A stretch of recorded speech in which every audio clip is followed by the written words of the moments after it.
Hey guys, welcome back to Endeavor. We are going to take a look at ground position today where my attacker's standing, I find myself on the floor.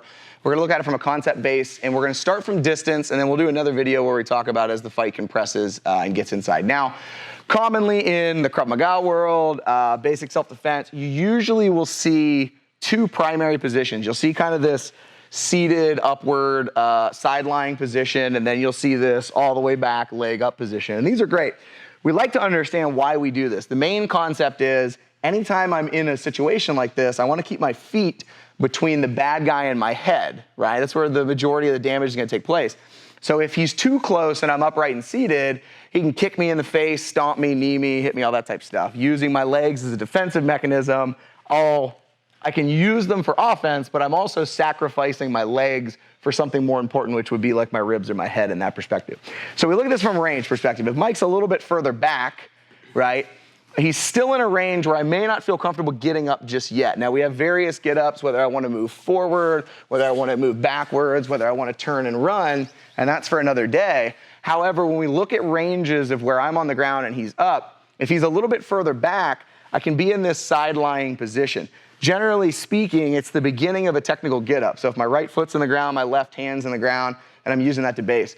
The reason this is such a beneficial position is that I can cover 180 degrees of motion simply by rotating my hip. So if Mike starts to move around me, by rotating my hip, I can cover very easily. If he starts to go the other direction and gets past my knee, I rotate my hip, and I can cover, again, more about 180 degrees with just a rotation of a hip. I'm much faster that way. I'm also higher up, so there's less friction in the ground, which means even if I did need to spin and rotate, I can do so relatively quick. Now, from here, it definitely has its cons. From a pro position, I can get up to my feet a lot better. I can move a lot faster. From a con position, there's not a lot of, let's say, practical striking or offensive measures from this perspective. So this is more of a guard building, right? Feeling out exactly what's happening, putting myself in a position to be able to defend myself, right? Doesn't mean I can't strike and do some other things. However, if we're being realistic, they're pretty offshoots as far as things being practical, right? So as he starts to get a little bit closer, I want to, again, use my legs in between the bad guy and my head. So that's generally when we'll fall back to this more back position. Now this is more of a defensive posture. I can load and kick a hell of a lot better, whether I'm going low line, whether I'm going mid line, whether I'm going head, and I can keep him back. So I'm putting a dangerous weapon and a defensive mechanism between him and my head. Now, from a con perspective, as he starts to move around me, it takes a little more effort because there's a little more friction on the back for me to move. That said, I'm giving essentially movement and mobility up to have a little bit more power. I can still move pretty well. However, I still want to understand where these might go wrong. It's also beneficial to start knowing how to move these directions. So when I get into this, my primary idea is I want to back him up with striking, whether it's left foot, right foot.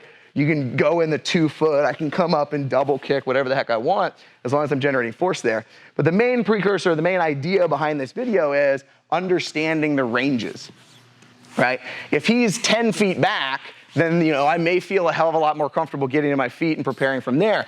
If he's in this mid-range, I may be wanting to move and scoot. If he gets up on top of me a little closer, I'm getting back to create this little defensive mechanism and to be able to use my legs to get into that, right? So understanding when, why, and how to adjust position and get into that type of stuff is super important, and it's also going to be very individualistic. So I may be somebody who can get up to my feet relatively quickly, which means I may attempt to get up to my feet faster from a closer range, right? Somebody that has hip issues, mobility issues, anything like that, it takes them a little longer to get up to their feet. You may need your range to be a little wider. So understanding this basic concept and the mechanism behind it, it's pretty huge.